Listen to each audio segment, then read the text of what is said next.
Budget से पहले मैं जो 12 जून को अखबार में आया था कि हामिद गुल ने एक बयान दिया था कि उन्होंने कहा कि ये असम्बली और जमहूरियत के ऊपर था। मेरा तजवीज़ ये है कि मैं इसकी मज़म्मत करता हूँ और साथ ये कहता हूँ कि आर्टिकल 6 के तहत इन पे कार्रवाई की जाए और इसका फिलफोर जो है ना सुप्रीम कोर्ट इसका नोटिस लिया जाए। और दूसरा ये है कि ये असम्बली रेजोल्यूशन पास करे कि इस पे पूरी तौर पे जो है ना ये आर्टिकल 6 के तहत इस पे मुकदमा दर्ज किया जाए। जो हमें एक अफसोस है शाह साहब से, हमारे कोलीग्स हैं हमारे जो है इस पे इख्तलाफ की मेंबर हैं और हमारे लीडर ऑफ द अपोजिशन है, उन्होंने कहा कि अगर होश में उन्होंने ये बयान दिया है तो मैं इस पे अफसोस करता हूँ।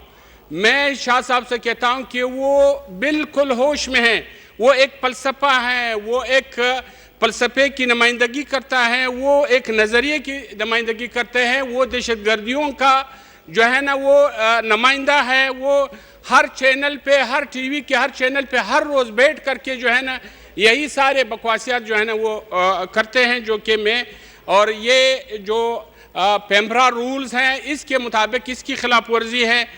मैं समझता हूँ कि इसकी जो है ना जो हमारे मुल्क में एक 68 साल दौर में जो ये 7 साल जो जमहूरियत की रही है, मैं समझता हूँ कि इस वक्त जमहूरियत एक पटली पे चढ़ी है। और इसमें जो मैं ज़िक्र करना चाहता हूँ कि 18वीं तरमीम, अदलिया की आज़ादी, मीडिया की आज़ादी और इलेक्शन कमीशन की आज़ादी और एक जमहूरी मुल्क, जमहूरी हुकूमत की दूसरी जमहूरियत में तब्दीली और सूबों को NFC अवार्ड और पहली बार फौज को एक मौका मिला है कि वो अपना पेशेवराना जो है ना उस तरबियत को हासिल कर सकें। और ये इस मुल्क में जो इस वक्त है और भी चैलेंजेस हैं इंटरनल और एक्सटर्नल। और मैं समझता हूँ कि आज भी हम समझते हैं कि इलेक्शन रिफॉर्म्स जो कि बहुत ज़रूरी हैं ये इस असम्बली ने करना है। और ख़ुसूसन जो हमारे मुल्क में मैं समझता हूँ कि हमारे पश्तून जो 4 हिस्सों में बटे हुए हैं, बोलान से चतराल तक इस सूबे को बनना और वाटर रिकॉर्ड जो कि इस मुल्क में बाकी हैं जो इस असम्बली ने करनी है। 117 हिस्से पानी में 93 हिस्से पानी सिर्फ पश्तून वतन देते हैं, जिसको 8% हाथ हिस्से पानी देते हैं, जो कि वो 6% जो है ना वो इस्तेमाल करते हैं। जनाब स्पीकर, आपकी इजाज़त से मैं समझता हूँ कि ये मुल्क जो है ना ये एक मुल्क है, ये एक कौम नहीं है, ये कसीर कौमी मुल्क है। इसमें पंजाबी, सिंधी, बलोच, पंजाबी और पश्तून और सराकी रहते हैं, जो कि अपने सरज़मीन पे हर कौम आबाद है और हर एक अपने सरज़मीन, ज़बान, सकाफ़त और कल्चर के मालिक हैं। जनाब स्पीकर, इस वक्त जो ये बजट हम बना रहे हैं जो कि 18वीं तरमीम के बाद एक नया उमरानी मायदा है, ये एक नई उमरानी मायदे के तहत ये बजट का फॉर्मूला होना चाहिए, क्योंकि एक नया पाकिस्तान तामीर होने हम जा रहे हैं। जनाब स्पीकर, ये इस बजट की खदुशाखाल में थोड़ा सा बयान करना चाहता हूँ। जनाब स्पीकर, बजट एक ख़ास तबके की अक्कासी करता है। बजट वफाक कम और सूबा पंजाब का ज़्यादा बजट है और बजट आवाम दोस्ती के बजाय सरमाएदार, जागीरदार वडेरों का बजट है। बजट मजमूई तौर पर गरीब आवाम, माकूम आवाम और पसमानदा सूबों और इलाकों की मुफाद के ख़िलाफ़ बजट हैं। अभी मैं चाहता हूं कि बजट की कुछ खदखाल की तरफ जाऊं।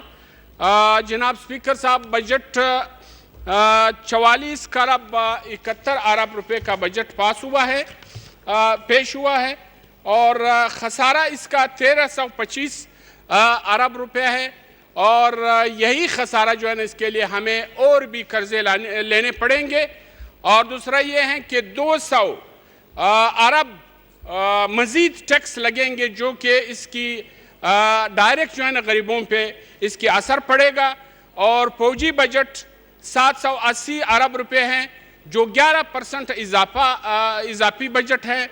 सूबों के लिए 835 अरब रुपए और वफाकी तरक्याती बजट के लिए 700 अरब और सूद की कर्जे अदायगी 120 अरब रुपए हैं, जो कि इसको मिला करके अगर हम सिर्फ डिफेंस और खसारे और मज़ीद टैक्स जो लगाएंगे हैं उनको हम निकाल करके 24 अरब जो है ना 24 खरब जो है ना वो हमारे इस 1, 2, 3, 4 मद में निकल जाएंगे, जो कि जनाब स्पीकर पानी के लिए 31 अरब, तवानी के लिए 317 अरब, सड़कों के लिए 185 अरब, रेलवे के लिए 78 अरब और दरामदात के लिए जनाब स्पीकर 34 अरब जो हमारी दरामदात है। और जो सबसे अहम चीज़ ये है कि बरामदात हमारे 20 अरब हैं, जो 14 अरब रुपए हमारे फ़र्क हैं।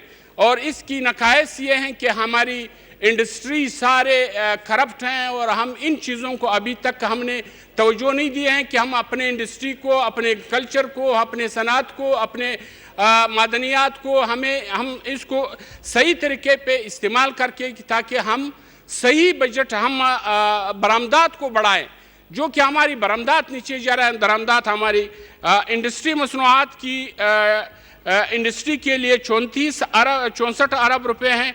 टेक्सटाइल शोबजात की कुल टेक्सटाइल शोबजात के लिए कुल जो है ना 1,20,000 तरबियत याफ्ता ख़वातीन और मर्द तरबियत हासिल करने के लिए उन्होंने रकम मुख्तस की है। 30 लाख अफराद रोज़गार मिलेगा, जो कि हमारे सूबा बलूचिस्तान और पश्तून बलूच सूबा जो कोई तरबियती मरकज़ वहाँ पे नहीं है। और ख़ुसूसन जो साइंस टेक्नोलॉजी रिसर्च वजारत के लिए 1040 मिलियन, जिससे हमारा पश्तून बलूच सूबा के लिए बलूचिस्तान के लिए सिर्फ और सिर्फ 2% हैं।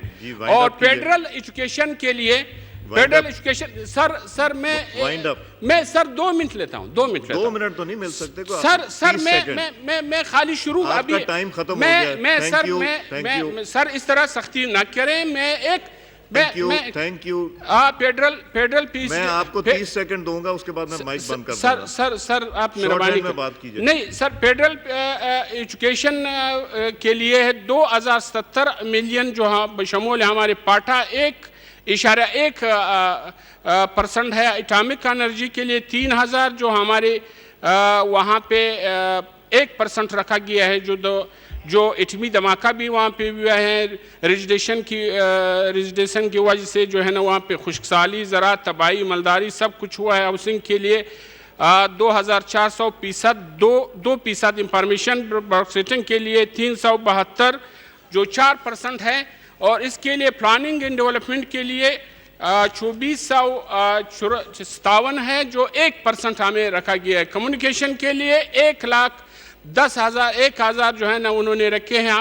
हमारे सूबे के लिए 9% है, जो कि NHA के हवाले से 43% हमारे सूबे का है।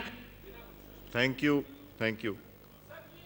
जी। टाइम आपका, जो आपका टाइम मुकर्रर वो उन्होंने मुझे लिखा के गए कि उन्होंने किस मेंबर का देना है। नहीं, थैंक यू। राय हसन नवाज साहब, किस मेंबर का लेंगे टाइम? किस मेंबर? ओके, 1 मिनट ले लीजिए, खोले माइक। क्यों 1 मिनट दिया जी? जनाब स्पीकर साहब, हमारे कुछ तजावीज़ हैं जो हम देना चाहते हैं कि वज़ीर-ए-आज़म नवाज शरीफ की सदारत में मुनक्कद एलामिया गरबी रोड्स के लिए पहले जो मुकम्मल किए जाने का बजट की अवलियत दी जाए और बजट में ख़ुसूसन 50% गरबी बाईपास गरबी रोड्स के लिए रखा जाए। और जोब डेरा इस्माइल खान की रेलवे लाइन गरबी कॉरिडोर का एक हिस्सा है, उसके लिए कम से कम 5 अरब रखा जाए। एनर्जी बलूचिस्तान के लिए जो कम से कम 1000 मेगावाट बिजली जो कोल और सोलर और गैस और विंड मिल के लिए है, इसके लिए रखा जाए। पानी ज़ख़ीरा करने के लिए कम से कम 100 अरब रुपए वहाँ पे रखा जाए, जो 14 मिलियन एकड़ पानी हमारे ज़ाया हो जा रहा है, जो कि तरबेला और मंगला डैम के बराबर है। खैबर पख्तूनख्वा में तंबाकू सेंट्रल एक्साइज टैक्स का खात्मा किया जाए। ट्यूबवेल सोलर जो हमारे सूबे में 22,000 ट्यूबवेल, 30,000 ट्यूबवेल हमारे, इसको सोलर बुनियाद पे लाया जाए और हमारे सूबे में कम से कम डिस्ट्रिक्ट हेडक्वार्टर को गैस फराहम किया जाए, जो वादा किया गया था। बेनज़ीर सपोर्ट प्रोग्राम जो सारे सूबे में तहसील और ज़िलों में है और हमारे ज़िले में नहीं है, इसको हर ज़िले और तहसील को दिया जाए। और textile industry Balochistan life stock के लिए कम से कम वहाँ पे 90,000 जनाब स्पीकर लाइफ स्टॉक हमारे मौजूद हैं। सिर्फ मुसखेल में 31,000 वहाँ पे गोश्त, चमड़ा, दूध और वोल की जो है ना, उसके लिए कोई तरीक़ाकार जो है ना वज़ा होना चाहिए। जनाब स्पीकर साहब, इस वक्त पाकिस्तान के पास मतलब 13 मिलियन एकड़ फुट पानी ज़ख़ीरा करने का गुंजाइश है, जो 34 मिलियन एकड़ पानी हमारे ज़ाया समंदर में जाते हैं। स्वात की वादी में 30,000 मेगावाट बिजली हम पैदा कर सकते हैं, इसके लिए कोई तरीक़ाकार होना चाहिए। मैं समझता हूँ आखिर में कि कोर कमेटी जो है ना इस पर बनाए जाए, ताकि इस सारी चीज़ों का जायज़ा लिया जाए जो हमारे सूबा मादनियात से हर चीज़ से बड़ा पड़ा है। जनाब स्पीकर, कि हम कुछ वहाँ पे जो हमारी गैस है, बिजली है, ज़खायर हैं, उसको हम इस्तेमाल करें। बहुत मेहरबानी, शुक्रिया। और वो ये टाइम जो है ना आपने 13 मिनट बात की है, थैंक यू। तो वो रहीम मंदुखेल साहब को रिक्वेस्ट कर लेंगे।